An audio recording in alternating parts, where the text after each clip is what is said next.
Hey there everybody, welcome back with the Plat. Purplatypus is the name, bringing you another Dragon Quest Tact video, and today we're tackling the FRIZZ Hell Challenge. You can see the team over here on the left side of the screen as always, and without further ado, we're gonna jump into it. You may hear a cat meowing in the background. I promise I'm not a bad owner, he's just a baby. Alright, so this is another budget team. Now this isn't free to play. We're still doing a very similar thing to the last video with Killing Machine. This is a 2 free-to-play, 3 budget unit. Basically, when I do these budget, builds instead, I'm going for units that are no A or S ranks. They're all banned unless they are free-to-play, such as Mucifer, who is farmable on 12-5. But yeah, so I'm basically looking at B rank and below.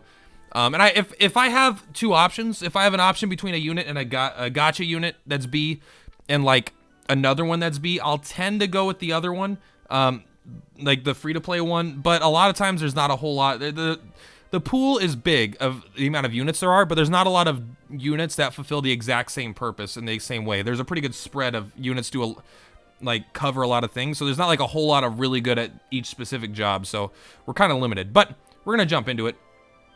Battle prep on, yes. Upgrade hell, destroy. You can see the only one I haven't beaten here is clear within 5 turns. I don't think we're going to clear within 5 turns here as well, but that's okay. We could always, this is mostly about getting people to clear content more than master content, so I'll probably go through and use some S tier units like upgrades here. But of course, if you guys have upgrades for any of these units, this is fine. In fact, I have this Draki here who is here to sleep a unit, and it felt useless. I'm going to attempt to not sleep any units this entire fight and see if it functions, and just use them for damage. So we'll see if it works. If it doesn't, I'll do another attempt with the way that I know it works. But also, the Conador could be used for a weaker healer. The 4 movement isn't important in this fight. I mean, it's nice, but it's not really important. But really, the cornerstone, Stone Golem, I don't think there's a substitute for Stone Golem in this exact fight. All right, let's see what they're all up. They all sit here like a bunch of doo-doo brains. But that's kind of what things do. We want to move right. I kind of like being right here a bit more. We can actually afford to buff. I don't think we need to, but I'm going to because I want this Draki to live. Because the Draki's not going to sleep this unit. Actually, he probably is going to sleep this unit now I think about it because he doesn't have any attack. These guys don't move forward on the first turn. They're going to bolt defensive stance. So we can't boom this guy. Like we can, but we don't want him to move to that spot. So we are going to actually snooze this guy this turn. But then Draki's going to be on, Draki-Ma is going to be on damage. We're going to move Mucifer up here. We're going to start crackling. We also could just do a boom here if we want to focus on the front line, but I like focusing on the back line a bit more first. It's possible that this exact build could be used in a more efficient speed way. That I don't know. But we're going with the strat that I know works. Now, here's Stone Golem. We're going to have him here, and guess what? He is the team, baby. Everything has to go through Stone Golem. You can see I do have mine max awakened, which is a big deal, and I have a lot of HP, a lot of defense. This guy is tanky, but he's also got 75% resistance to basically every attack here. Besides, so everything does only frizz damage, which he has 75% resistance to, which is why we're using him and not Leroy Jenkins. But also, these other guys up front do really heavy physical damage, but luckily Stone Golem has got a monstrous amount of physical damage prevention as well. Like they're only hitting him for 123, and we also got an insane amount of HP on him. So Stone Golem is really the hero that we need here. We can see that this Draki does good damage, but so look, they line up nice and perfect for us because this guy is actually trying to kill his Stone Golem again and again. So we actually get to double hit him while still killing their back line. And he's obviously kind of like the boss. Make sure we don't move. And Stone Golem is going to selfless here again. He does have to survive a couple attacks here. But he doesn't have to get through the... he basically gets through these 3 attacks, and then we can start mid-healing again. Doo-doo-doo.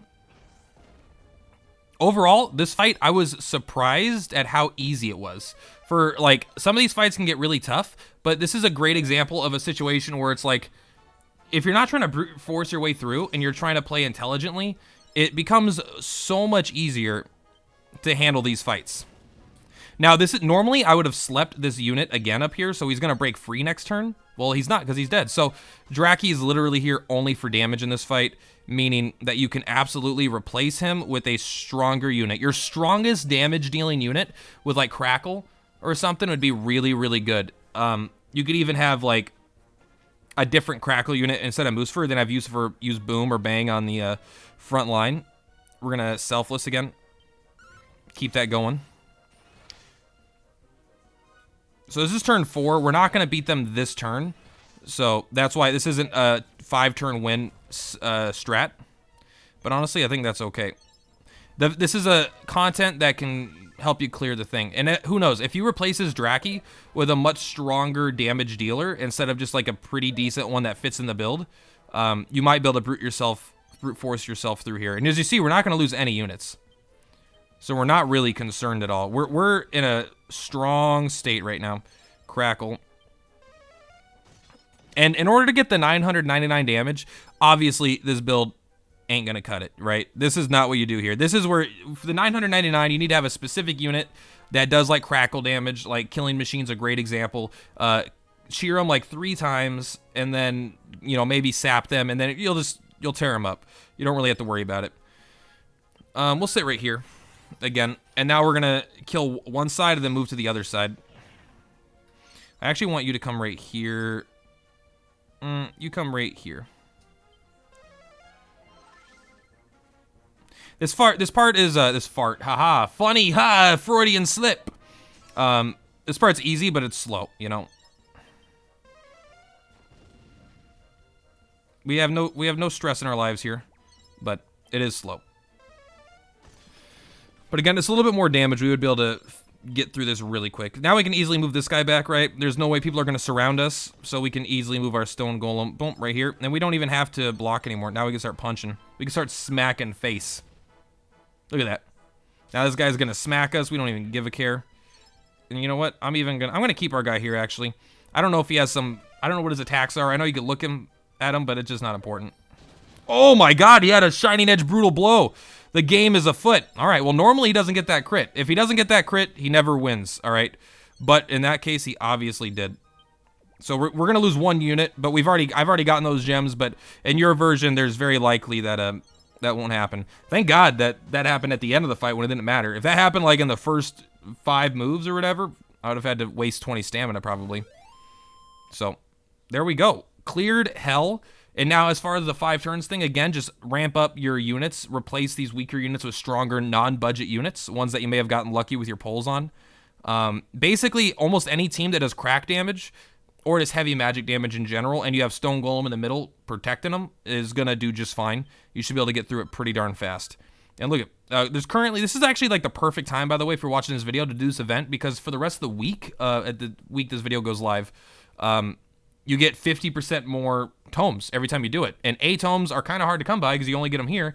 So getting 50% more when you can, that's a really, really good thing. And beyond that, I didn't really mention it in anything else, but there is a new unit as well. I'll just go over really, really quick, just because this video is short. It's only 8 minutes right now.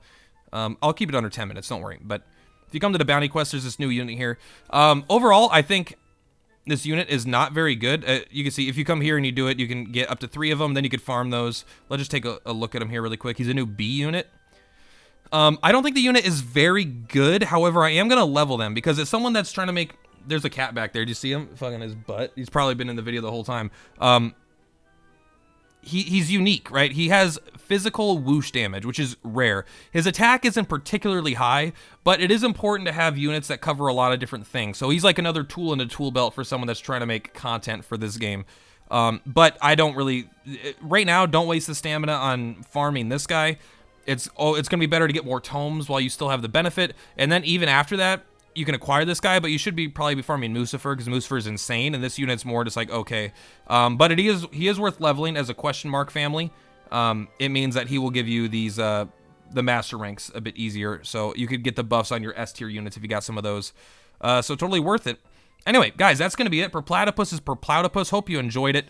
We will be doing all the hells, so I just have to get through and do it, you know. I'm doing it one at a time, building a team for it. That way we can do it together with a budget team. Anyway, guys, until next time, please leave a comment, leave a like, let me know how you felt about the video, and I will see you next time.